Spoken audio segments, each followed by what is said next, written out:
What's going on, you guys? I'm Thomas with Audio46, and today I'll be bringing you a review of Astell Kern's newest foray in the wireless earbud market, the AK UW100MK2.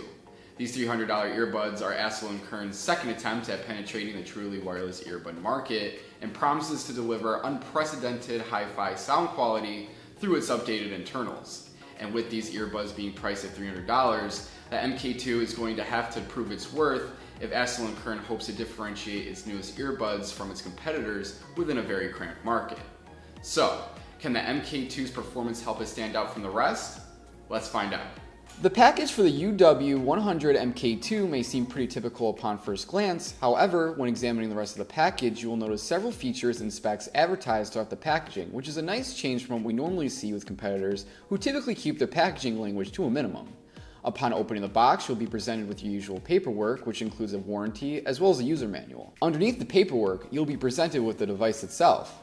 Now, upon first glance, I can immediately say that the design for the MK2 is truly unique from most of its competition on the market right now. Where most manufacturers opt for a more round or square design for its cases, the MK2 design philosophy follows a more polygonal shape. The case for the MK2, for example, resembles a wide hexagon, which helps the device stand out from its competitors within this price range. Additionally, the case is made of a muted soft touch black plastic, which looks fine but certainly won't be for everyone, and lacks a premium look we see from other competitors. This case is also home to a battery indicator light under the lid on the front and a USB Type-C port for charging on the back. Things get a bit more interesting once opening the lid on the case, however. The IEMs themselves look much more interesting than the case they come bundled with. Still following the polygonal design philosophy, the IEMs are flanked with a silver hexagon that contain a Astell Kern logo, while the rest of the IEMs are built of the same soft touch plastic that comprises the carrying case. Taking a step back from the device, you will notice a cardboard package that contains your USB Type-C charging cable and 4 pairs of removable ear tips, which is more than what you usually see with other competitors. What is more on par with the competitors, however, is the length of the USB Type-C cable. Very similarly to its competitors, the USB Type-C cable is very small, so I would definitely recommend using alternative cable if you have one at home. Now that you know what you'll be getting inside the package, let's discuss the level of performance you'll be receiving with these $300 IEMs. Before testing the device, I wasn't really expecting any industry-disrupting performance, but after concluding my testing phase, I was actually very pleasantly surprised with what the MK2 had to offer. To start with battery life, I was extremely surprised with the statistics I ended up with. Astell Kern claims the MK2 can provide around 29 hours of playback time, and after testing, I can confirm that these claims are very accurate. During my time with the device, I was able to get around 9 hours of battery from a single charge and up to about 29 hours of battery when using the carrying case, which is impressive given the $300 price tag. This battery life performance is further enhanced when you take into account that the MK2 supports both fast charging and wireless charging. But these impressive specs don't stop at battery life though. Astell Kern claims that it bases its fundamental principles on reproducing a sound that sounds as close to the original source as possible. And this principle is clearly reflected in the MK2. Astell Kern achieved this by equipping the device with a 32-bit DAC driver and a balanced armature driver, which aids in elevating the accuracy of the sound being reproduced at any given point.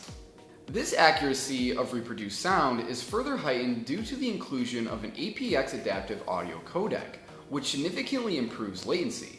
Additionally, this audio codec actively adjusts bitrate depending on the content being played or the wireless environment present at that moment.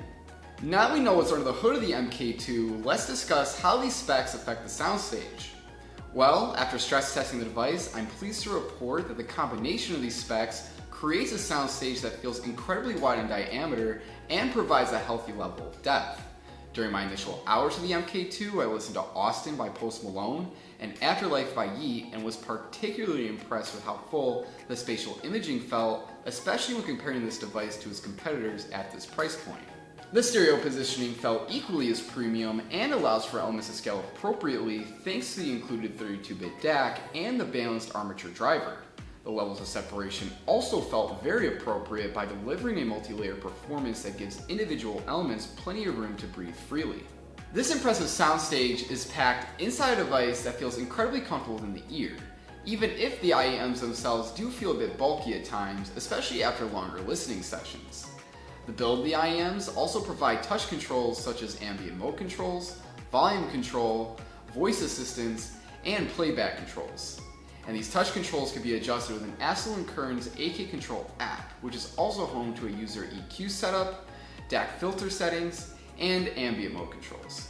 Speaking of ambient mode, Astell Kern opted to include a passive noise isolation with the MK2 instead of a traditional ANC mode, which Astell Kern claims will eliminate any unwanted ambient noise in the mid to high ranges, as well as any other higher pitched sounds. This P&I works fine and gets the job done, but I found that a more traditional ANC mode to be much more effective, so hopefully Astell Kern considers its inclusion with the MK2 successor.